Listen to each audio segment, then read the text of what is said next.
Hello, my name is Leo. I am the singer and one of the guitarists in Palace, and I'm going to show you my gear with the help of my friend Tommy Cairns right here. Hello. First up, we have my main guitar, which is my Fender Telecaster Deluxe. It's a lovely Mexican guitar with custom pickups called Brass Monkeys, they're called. You have a good bit of knowledge there for you.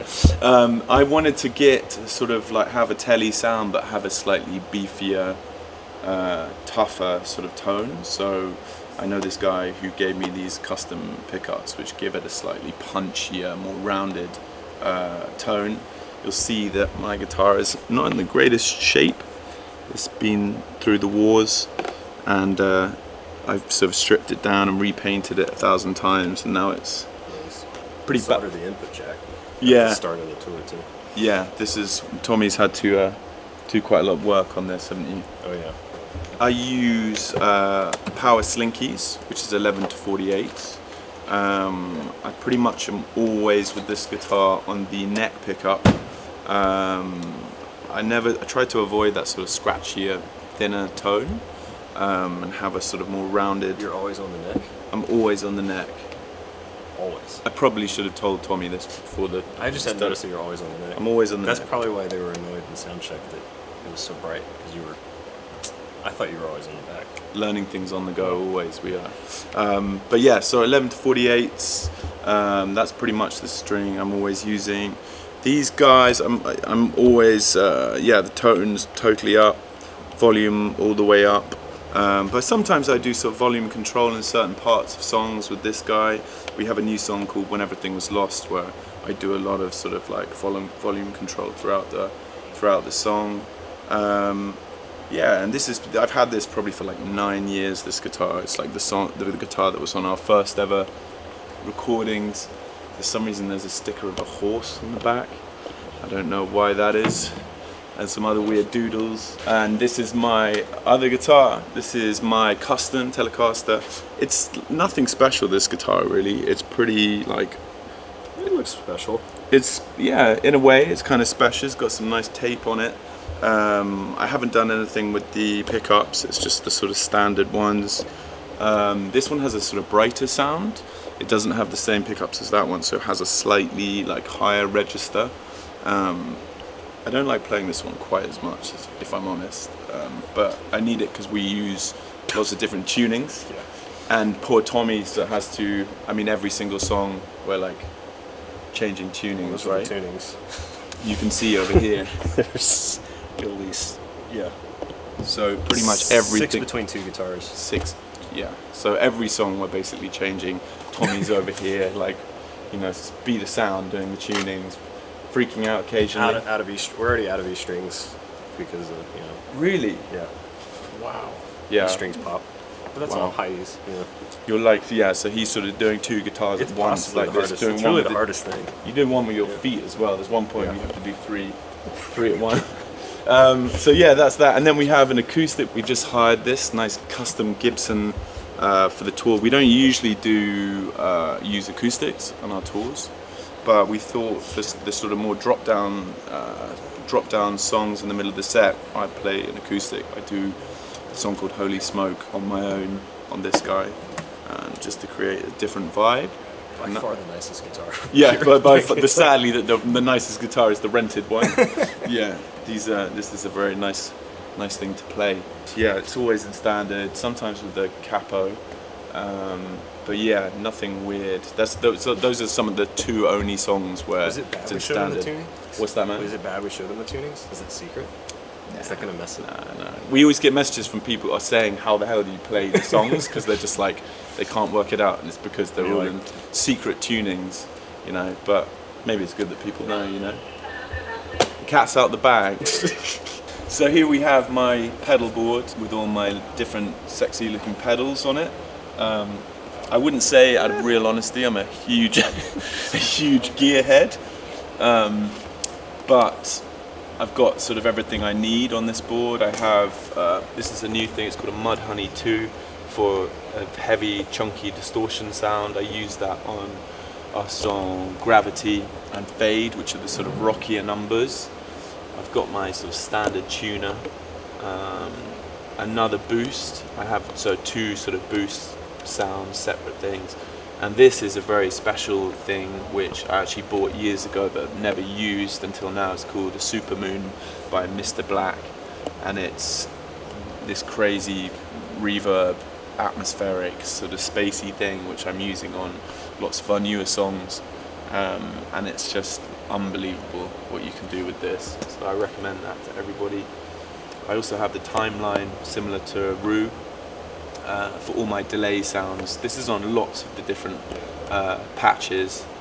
It has a crazy amount of delays and things you can do with it.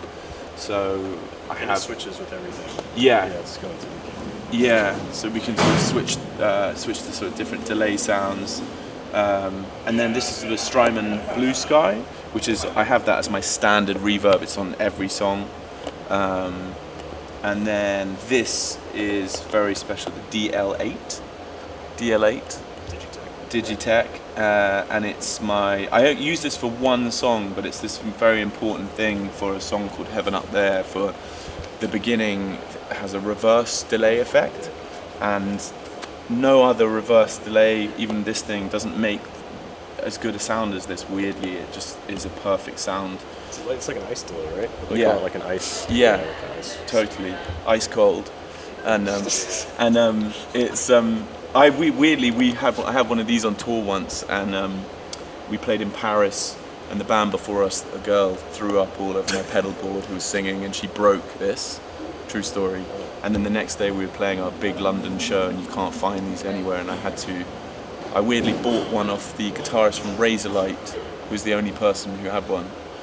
Random factoid. That one's going to be one of those pedals that's going to shoot up value now. Yeah, yeah, exactly. This one hasn't been puked on yet. And then I have the Tremolo, the TR2, which I use on some of the more sort of folky songs.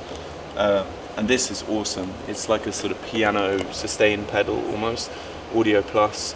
And this is just amazing for sort of creating sustained notes and things like that. And then we use this patch here for my acoustic, which how does that work again? It's really complex. It goes out of channel 2. It's just a clean switch and then DI back there for the acoustic. So it just has one cable, 1 tuner. These are great. The gig rig things These are are really great. Yeah, these are Especially amazing. for These are awesome. I don't know. That was like a quick program. I mean, it was, yeah. And you basically don't have to do like tap dancing on all the pedals and the changes. You use this where you can hit any of these and it'll select sort of multiple pedals at once. I've got a Dimebag Daryl.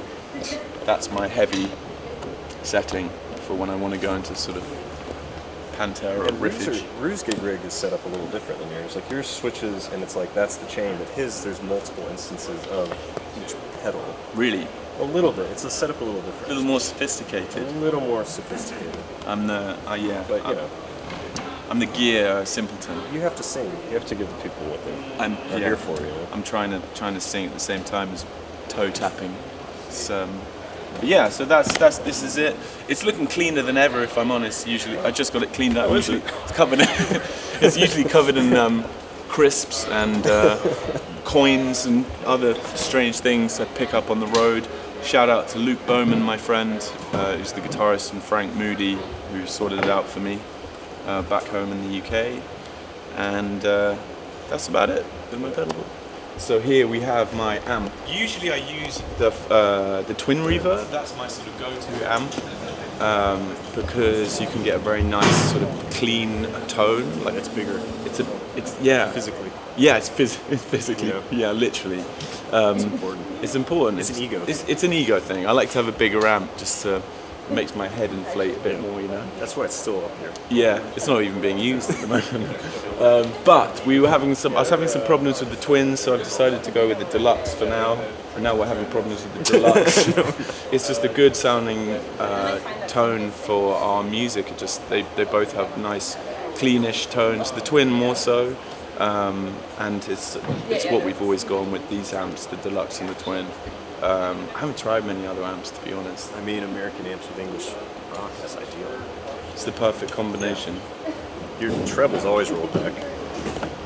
Treble's down. Bass on Ruse is 10, but you still leave it up. You can dime the bass out on these too. It's nice. Really? So it doesn't really hurt. Yeah. And then a bit of reverb we tend to have. Oh on yeah, the you amp. do leave it on. A little bit of reverb and then a little on the pedals as well. And it's between 3 and 4 is pretty maxed out. Because It doesn't get real crunchy. You have a lot of clean stuff, so you don't crunch it. Yeah, it gets a little crunch corner. Yeah. Cat. Yeah. Audio Technica's got a condenser and a dynamic built in.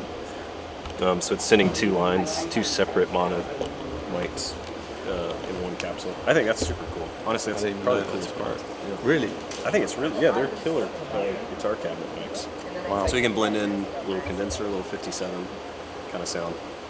I didn't know Yeah, that. to each be one's honest. got basically 2 mics on each cabinet in one body. Are they Gareth's mics? Yeah, they're fantastic. Awesome. It's really great. So this is a DPA. This is our sound engineer Gareth's. He brought these along, and it just works very well with my voice, I think. They're they're brand new. very- They're really nice and Yeah. pricey. Yeah. It's a nice mic. This I enjoy singing into It's that. condenser, I think. Yeah. Is it? Too. Yeah. Real tight pattern. It sounds amazing. We have to have the stand up incredibly high because I'm so tall. I usually sandbag the back of the stand too. Yeah. I usually drop it. Yeah. And then picks.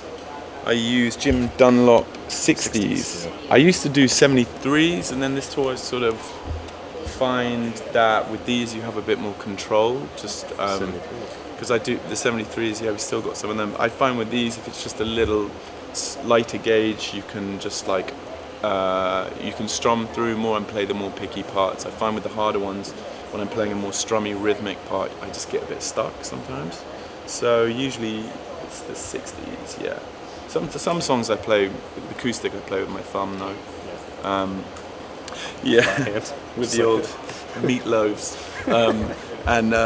Yeah, that's about it, I think. He's been using in-ears for about 3 years now.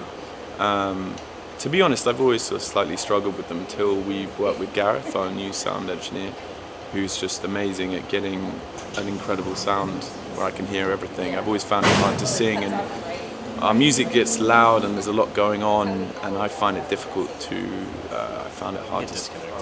Yeah, it's difficult, really difficult. And now he's somehow gives us this incredible sound night after night, and it's amazing. Saving our ears too. Our ears are definitely before my vocal and acoustic coming through the wedges.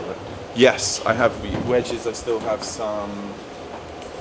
Hey guys.